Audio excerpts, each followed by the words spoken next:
Hi, I'm Natalie Pietrzykowski. I'm sitting here today with Scott Silverman, the Executive Director of Shop.org. Scott, can you please tell us a little bit about why Shop.org is so excited about the Expo Hall tours? Yeah, absolutely. So our goal is with the Expo Hall tours is nothing short of reinventing the entire Expo Hall experience. As a former retailer, you know what it's like to come to these events. There's so big, so much going on, and just navigating through, and sometimes the name of the company, the marketing brochures, it just doesn't tell you the information you really need to know to help understand whether these companies are relevant to your business or not. So what we've done is we partnered with a company called Fit for Commerce, and they've done a ton of homework. They've interviewed every single one of the 160 exhibitors here, and they've organized these Expo Hall tours into 18 different tours covering things like affiliate marketing, email, service providers, e-commerce platforms. So any of you attendees can go and sign up for one of the 18 tours, and then you get taken around to all the different companies that are in that particular category. The pre-interview information will be used to help explain what's unique about them, how they stand out relative to others that are in the same space. So it's something we're really excited about, and we think is going to add a lot of value.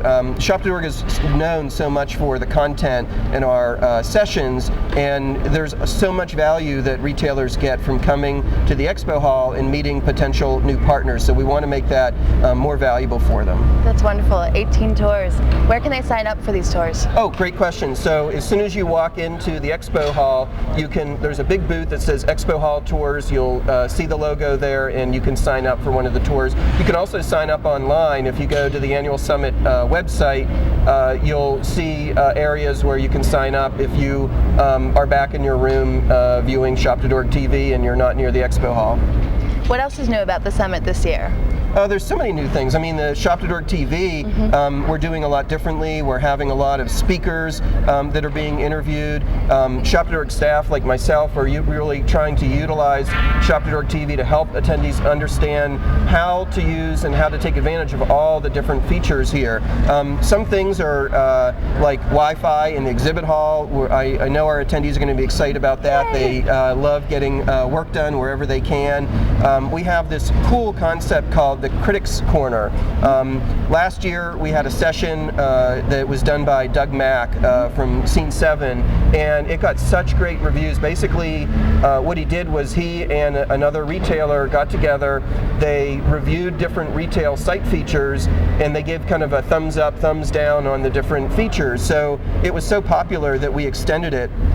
And now we have 4 of these sessions on different categories, and we think the attendees are going to get a lot out of that. There's something called the Doctor is In sessions, and there's still a few slots available for that. If you go to Tradewinds D, E, and F, you can sign up, but you get the opportunity to sign up for a 30-minute consulting session with an industry expert, a consultant from the industry. So a lot of people signed up for that ahead of the summit, but there's still some slots available, and I encourage attendees to go and make sure to do that. It's a great opportunity to get some free advice. Definitely. So Shop.org talks a lot about community. How do you bring community into a big event like this? Well, first of all, I want to recognize, you Natalie, you've been such a great member of the Shop.org community, essentially our ambassador to San Francisco. Thank you. And having you and someone like Bill Bass, who's the CEO of Fair Indigo and a former board member doing Shop.org TV, is about really getting the community involved in everything that we're doing. But we also, even before the summit, we encourage attendees to go and join the Shop.org group on the Annual Summit website, where they can connect with other attendees and schedule meetings or any get-togethers that they want to have.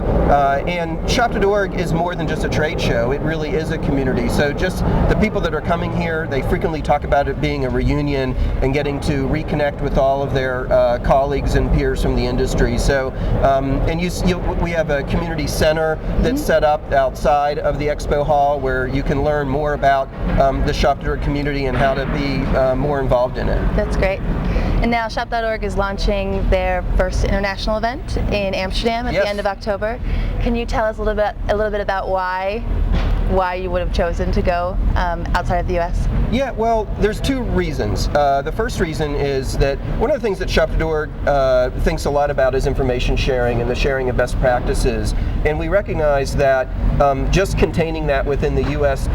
Borders isn't enough. There are a ton of great best practices, as I'm sure you know. You're pretty familiar with European retailers, that it's really helpful to have those shared between not just Europe, but all over the world. And so we want to extend this information sharing across the globe. The second reason is that we even, despite the economy and the things that we're seeing with that, even before we felt the effects of the economy, we were seeing that the number of new shoppers coming online was slowing down, and retailers are always looking for growth strategies. So one of those key growth strategies is international expansion. So we invite members of the Shop.org community to come to Amsterdam October 27th through the 29th, learn more about what's going on in international marketplaces, meet potential business partners, and get one step closer to that goal of international expansion. That is so exciting. Now, last year Shop.org entered into the policy arena. Could you give us a little insight into what retailers really should be looking at in terms of policy over the next 12 months? Yeah, this is becoming increasingly important. Online retail is a $200 billion industry, so as you can imagine, it has the attention of Congress. And last year, we jumped into the policy game. We get to take advantage of the government relations team from our parent organization, the National Retail Federation, and what's really important is that retailers become activists. I mean, last year was really about building this foundation. We put together the policy advisory group. This year we expect some very significant legislation. One of them that we're extremely concerned about is privacy. We expect Congress to introduce a comprehensive online privacy bill within the next couple of months. This could have a huge impact on third-party marketing, how you're using online advertisers. It's all about data, from consumer data, and how retailers are using that. So it's not just about marketing, it's also about site features. Things like your shopping cart requires data about your customers, and if some of these bills get written the wrong way, it could really cut down on a lot of the new features and things that really do make it a better shopping experience for customers. So it's up to the industry to be involved and to help explain to folks in government how everything that they're doing really is good for the customer, not something that the customer should be concerned about. So we've created a website where retailers can sign up and get more information. It's shop.org/policy, and our chairman, Rich Lass from JCPenney, he's going to be talking about this in his opening remarks on Tuesday morning to kick off the annual summit. Great, thanks so much, Scott. And when you get a chance, please check out the Expo Hall tours, check out the shop.org website, and as well as shop.org/policy. Thank you, Natalie. Thank you.